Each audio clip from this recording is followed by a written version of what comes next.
मानसिफ्रा आंखौ नाजावसिनदों नाजावनायखाय गासै आङो 29 मोनबाय आरो आंनि बेरेखा जाय माने दोलो बा बेरेखा जाय आंजों बिजाथि दङमोन बियो 7था भट मोनदों माने आंखौ बांसिनानो मोजां मोननाय लुबैनाय बे दंखाय आं देरहादों आरो आङो गोग्गानायबो मोनदों नाथाय बिदि होननानै जाय बिजाथिया देरहायाखै बेबो सासे रोंगौथि गोनां सासे सोद्रोमाखा बेखौबो जों बजबनानै जोंनि राव थुनलाइ हारिमु जौगानायाव खामानि मावनो आङो लोगो जागोन खावलायगोन आरो बेबायदिनो हारि सिबिनायनि बाथ्रा जों हारिसो सिबिनो ओंखारदों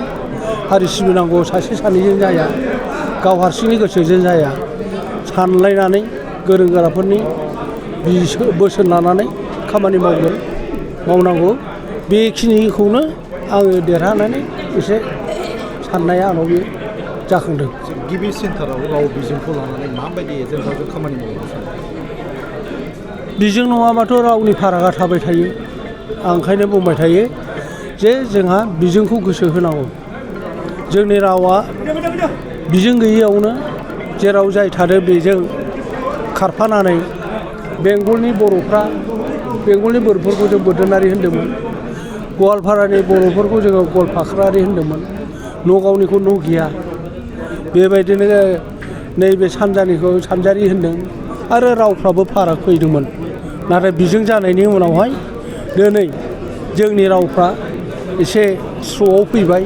मोनसेयाव फैबाय आगोलाव असमिया रावानो नों गवालपारानि नलबारिया नगाव गलाघाट लखिमपुरनि रावनि गोबां फाराग दङमोन नाथाय बे रावखौ बिजों जेब्ला जाबाय मिडियाम जाबाय आगोलाव जरहाट बेचनि असमियामोन आहम बेचनि दा गासैबो गोरों गोरा असमिया मानसिफ्रा गुवाहाटियाव थाबाय गुवाहाटिनि गेजेरजों गुवाहाटिनि इन्टेलेक्सुवेलफोरनि खालामनायजों दानि असमिया रावा जौगानानै दं जोंहाबो जोंनि हारिनि जोंनि बर' रावखौ खौसे खालामथारनांगौबा मोनसेयाव लाबोनांगौबा जोंहा बिजोंखौ जोङो बर'फ्रा गोनांथि होथारनांगौ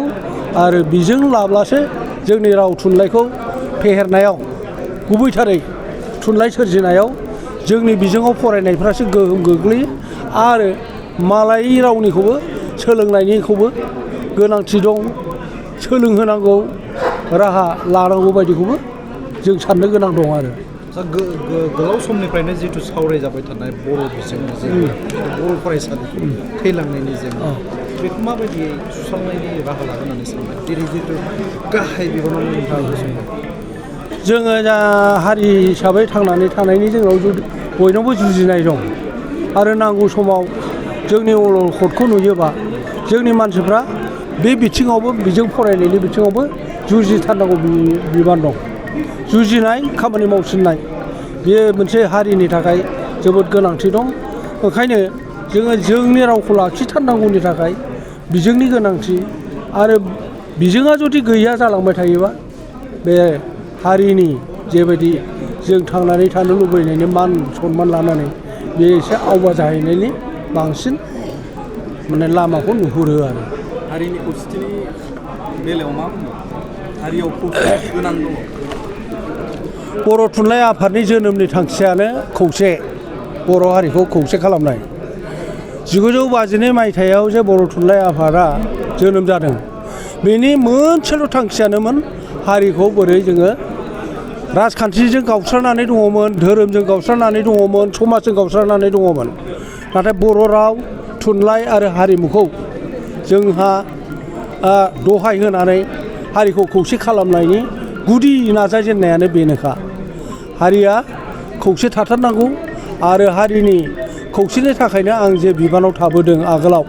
बे समावबो नाजाबोबाय थादों बड' नेसनेल कनभेनसन आं खुंबोनाय मोनदों नैबे हान्जाजों बै हान्जा जोंनि गेजेराव दा सब समय मा नुयो माबा मोनसे मोजां रायलायनांगौबा बेबा मा हान्जानि गावजों गाव फोथायलायनाय गैयै जोंनाव थासारि बे थासारिया जाथिनि थाखाय मोजां नङा दिनैबो दानो बे उमुख हान्जानि बिनि सिङाव रायलायजायालै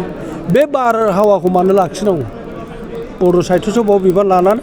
आङो बेखौनो गुबैथारै सिगां मावनांगौ बे दायथ'खौ आं सानबोबाय थायो आरो दाबो बे हाबाफारिखौनो लागोन होननानै आंहा फोथायनाय दं। गोबां जिल्लायानो नोंथांखौ भट होनानै देरहासार होबाय बे बेलायाव मा बुङो? साबायखर थाबाय मानो होनबा गासै 7 आंनि उल्था बिजाथिया मोनदों आं 29था मोनदों बे हिसाबै साबायखर होबाय आरो जाय आंनि उल्था बिजाथि बेबो गोरों गोरा मावबोखानाय मानसि बेखौबोथ' जोङो गारनो हाया खौसेयै मिलायनानै जों ज' गोरों गोराफोरनि परामर्श लानानै खामानि मावथारगोन बे आंनि थांखि आरो